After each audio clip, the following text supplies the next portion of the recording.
करौली सरकार को खुला चैलेंज, मेरे बच्चों को ठीक करो, दान कर दूंगा सारी संपत्ति।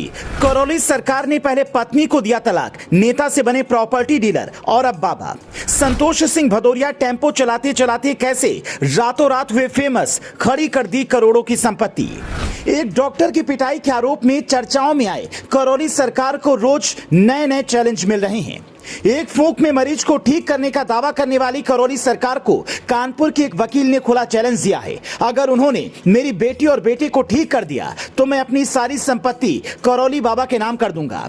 मैं बाबा नीब करौली और संतोष सिंह भदौरिया से एक बात स्पष्ट पूछना चाहता हूं कि मैं आपके दरबार में कब आ जाऊं जो आप मेरे इन बच्चों का पूर्णतः इलाज कर सको। 1 दिन, 2 दिन, 4 दिन।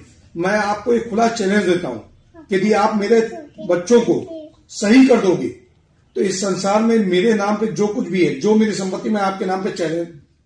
करौली सरकार आखिर कौन है और बार बार विवादों में क्यों घिर जाते हैं? एक वक्त था जब करौली सरकार संतोष सिंह भदौरिया के नाम से पहचाने जाते थे। संतोष सिंह भदौरिया एक गरीब परिवार में पैदा हुए, बचपन बड़ी मुश्किल में भी था और जब बड़े हुए तो सपने भी बड़े हो गए, लेकिन उनकी किस्मत साथ नहीं दे रही थी। इसके बाद संतोष सिंह को लगा कि शादी करके किस्मत बदल सकती है, तो उसने शादी कर ली, लेकिन किस्मत नहीं बदली तो पत्नी को छोड़ दिया। फिर कुछ दिन बाद उन्होंने दूसरी शादी कर ली।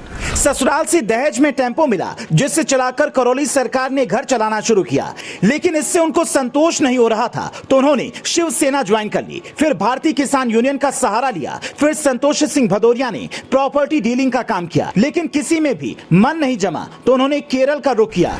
बेटे लौकुश के नाम पर संतोष सिंह भदौरिया ने करौली में एक आश्रम बनाया और खुद बन गए करौली सरकार। फिर उसके बाद तो भक्तों का ऐसा तांता लगा कि आश्रम 14 एकड़ में फैल गया। बाबा ने इंटरनेट के सहारे अपना काम बढ़ाया। यूट्यूब पर वो एक मंत्र पढ़ते हैं, ओम शिव बैलेंस, और सारे दुख हरने का दावा करते हैं।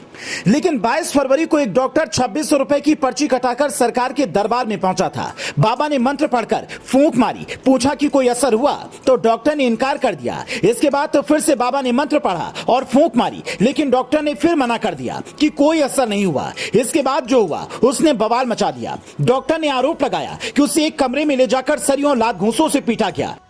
उसने पुलिस में जाकर शिकायत कर दी। करौली सरकार पूरे देश में प्रसिद्ध हो गए। Bureau report, news flash.